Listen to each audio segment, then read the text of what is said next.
নমস্কার বন্ধুরা, রমা হেন্সেন অ্যান্ড ব্লগে সবাইকে স্বাগত। আমি রমা চলে এসেছি একটি নতুন রেসিপি নিয়ে তোমাদের কাছে। সেই সুস্বাদু রেসিপি স্কিপ না করে পুরো ভিডিওটা দেখো বন্ধুরা। তো চলো কী কী লাগছে, কী বানাচ্ছি তোমাদের সাথে শেয়ার করছি।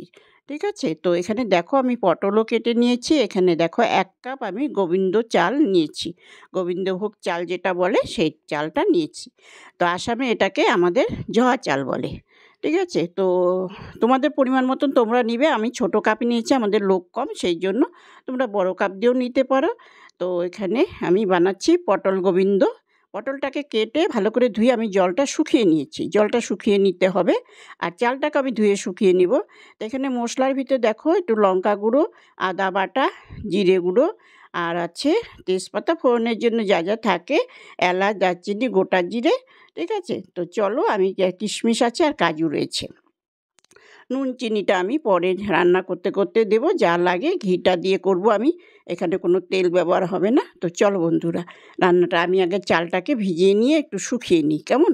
তারপর আমি চলে এসেছি, দেখো কড়া বসিয়েও দিয়েছি অলরেডি। এখানে আমি ঘি দিয়ে করব যেহেতু, তো ঘিটা আমি একবারেই দিয়ে দিচ্ছি, বারে বারে আমি ঘি দিব না। তো ঘির পরিমাণটা একটু আন্দাজ করে দিতে হবে। দেখো এখানে আমি ফোড়নগুলো আগে দিয়ে দিচ্ছি। দু তিনটে শুকনো লঙ্কা, ছোটো এলাচ, একটা বড় এলাচ, আর তেজপাতা, গোটা জিরে। ঠিক আছে, এটা একটু ভাজা ভাজা করে নিচ্ছি বন্ধুরা। তো তোমরা একটু বানিয়ে খেয়ে দেখো, এই পটল গোবিন্দ মুখে লেগে থাকবে, সবটার সাথেই ভালো লাগবে। তোমরা একবার বানিয়ে খেয়ে দেখো। তো আমি খুব শর্টকাটেই করছি এই রান্নাগুলো।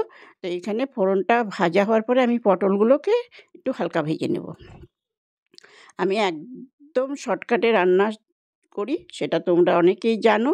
তো দেখো পটলগুলো আমার হালকা ভাজা হয়ে গেছে, আমি লাল টকটকা করে ভাজবো না। এখন আমি দেখো চালটা ভেজিয়ে রেখে ভালো করে ধুয়ে জলটা ঝারিয়ে নিয়েছি ছাঁচড়ির মধ্যে। তো এখন আমি চালটাকে একটু হালকা ভেজে নেব। তো ঠিক আছে, তো বন্ধুরা স্কিপ না করে পুরো ভিডিও কিন্তু দেখবে, না হলে মিস করে যাবে। এখানে কাজু কিশমিশ আমি দিয়ে দিলাম, দিয়ে আমি এর সাথে একসাথে একটু ভেজে নিচ্ছি হালকা করে।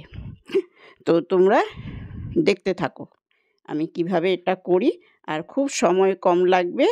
তো এখন আমি দিয়ে দিচ্ছি পরিমাণ মতো নুন। এটার মধ্যে মিষ্টি ব্যবহার করতে হবে, ঝাল অনুযায়ী তোমরা লঙ্কা গুঁড়ো দিবে, আদা বাটা, জিরে গুঁড়ো আর হলুদ গুঁড়ো। ঠিক আছে, আর চিনিটা দিতেই হবে, একটু মিষ্টি না হলে এটা ভালো লাগবে না। তোমাদের পরিমাণ মতন তোমরা চিনিটা দিয়ে নিবে, না হলে স্বাদটা ভালো আসবে না। দিয়ে দিচ্ছি গরম জল, দিয়ে একটু কষিয়ে নেব। জল আমার লাগবে। তো ঠিক আছে, এখন আমি অল্প জলটা দিচ্ছি। জলটা এটা মশলাটা ধরে যাবে, তো সেই জন্য সামান্য জল দিয়ে নিচ্ছি। এখন আমি জলটা দিব কাপ মেপে, যেহেতু আমি যেটুকু জল দিয়েছি এই জলটাকে আমি শুকিয়ে ফেলবো। শুকিয়ে ফেলার পর আমি যে কাপ দিয়ে চালটাকে মেপে দিয়েছি সেই কাপেই আমি 2 কাপ জল দেব। তোমরা সেই আন্দাজে করবে। বড় কাপ দিয়ে যদি চাল দাও তাহলে ডবল জল দেবে। ঠিক আছে, তো এইভাবে বানাও বন্ধুরা। আর ভিডিওটা ভালো লাগলে লাইক, শেয়ার, কমেন্ট অবশ্যই করবে, এবং তোমাদের ভালোবাসা আমার ভীষণ প্রয়োজন। তোমরা পাশে থেকো। আর তোমাদের অসংখ্য ধন্যবাদ যারা আমার ভিডিও এত সময় দিচ্ছ, তোমাদের অসংখ্য ধন্যবাদ। দেখো আমি কাপ মেপে কিন্তু জলটা দিয়ে দিচ্ছি। এইভাবে জলটা দিলাম, আর দেব না, যেহেতু আমি 1 কাপ এখানে দুধটা অ্যাড করব। দুধটা অবশ্যই তোমরা অ্যাড করবে বন্ধুরা, দুধটা না দিলে কিন্তু স্বাদটা ভালো আসে না। দেখেছো এটা হয়ে গেছে, কষে গেছে। এটা কিন্তু ঝরঝরা, খুব একটা যে ঝরঝরা সেটা হবে না, যেহেতু পটল আছে। ঠিক আছে, তো এখন আমি এখানে 1 কাপ লিকুইড দুধ দিয়ে দিচ্ছি।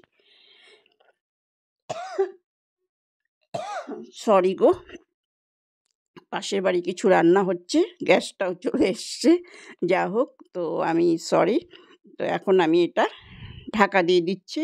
আমার কিন্তু অলরেডি এটা হয়ে গেছে, দেখতে পাচ্ছ, এটা কিন্তু আমার হয়ে গেছে। দেখো এরকম হবে। তো আমি এখানে আর ঘি কিন্তু দেব না, সামান্য আমি এখানে দিচ্ছি গরম মশলার গুঁড়ো, দিয়ে আমি এটা নামিয়ে সব করে তোমাদের কাছে শেয়ার করছি। ঠিক আছে, তো বন্ধুরা প্লিজ লাইক দিয়ে ভিডিওটা দেখো এবং স্কিপ করো না, পুরো ভিডিওটা দেখার অনুরোধ রইল। ভালো থেকো, সুস্থ থেকো, অনেক অনেক ধন্যবাদ। Thank you.